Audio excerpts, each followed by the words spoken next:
So today I kind of want to talk about the like COVID-19, video conferencing, family, and fitness. So what all those things kind of blended together, what the thought process was for me currently. So let me start by saying I'm not sponsored by any of these video conferencing platforms, so I'm not being used to be promoted for any of these things. So I use Zoom, obviously here. I use FaceTime and I use Skype for all my video needs. I'm not getting paid by any of them. So obviously with COVID-19, it's had a big impact on everyone's lives. There's been enough of kind of the negative talk that's been going around, and I try my best to spread a little bit of positivity into every situation, including this current one. And I want to spotlight the magnificent world of online video conferencing and its impact on my family and their fitness currently. So this story actually begins with my 6-year struggle of trying to get my dad to start exercising. Yes, it's been six long years. And at first, I felt like I was like a daily alarm, and then I became more of like a weekly notification, and then I found myself as kind of like a monthly gas bill until I just eventually surrendered to that war of trying to persuade and get my dad to exercise. So I tried the education route, teaching him about all the positives for living a healthy and active lifestyle. And I also tried to scare him with a little bit of the negatives, but none of that seemed to work. I tried to invite him to work out with me at home, as well as like just go for walks, or I even invited him to the gym for some private or group training lessons. So all those things were kind of pushed aside and swept under the rug.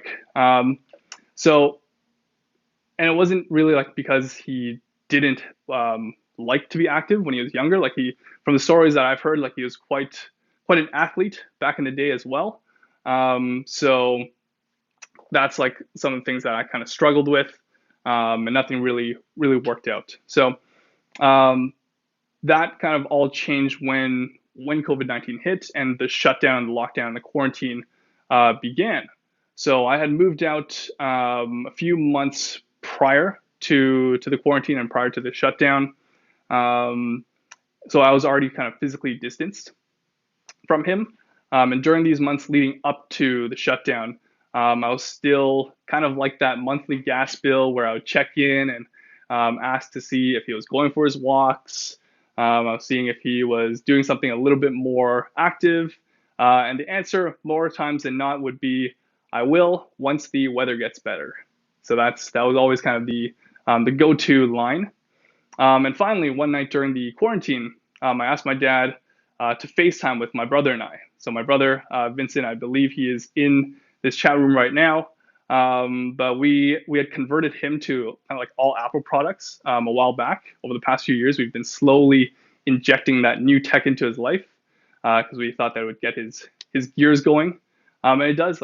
New tech does get the gears grinding a little bit and gets the brain working a little bit differently. So with that, when we asked him to FaceTime with us, he said yes. And then we tried to again, there was another struggle to at least like get him onto the FaceTime and get it working the very first time, even though it's pretty straightforward, I would say. But after we spoke, I asked him if he wanted to try working out with me online through FaceTime, because I'd been doing it with a couple of clients of mine, and it seemed like they were enjoying themselves. And it's just half an hour. And he said yes. So yes, he said yes. So I was kind of shocked. I was caught off guard a little bit and excited all at the same time. And then I quickly said, well, how about same time, same place? I'll meet you here tomorrow, half an hour. And then I just turned off the phone. So kind of to summarize everything, it's been a month now.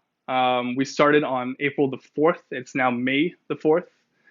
So we've gone this whole month and we've done 5 times a week. I see him every day, every weekday, night after dinner. I see him for half an hour. And we do everything from mobility to endurance to strength to stuff like this where you sit on a chair and then I make him do crazy movements, and he's like, I never knew sitting would be so hard. And he and my stepmom both seem to enjoy the sessions. They laugh, they moan, and they seem to be happy. They report that they feel good. So this is just a little example of kind of the positive things, that do come out of kind of bleak situations like this. And it's fortunate that we're in a time and in an era where video conferencing and stuff like this is alive and well, so that we can actually do this kind of stuff where my struggle for 6 years has finally ended, and hopefully it continues to stay this way. It doesn't revert back to old times. But I just want to say that I want to encourage anyone out there who is struggling from distancing, right? Struggling from being alone and in self-isolation, to reach out to someone, whether it's a friend or one of us, like we're here.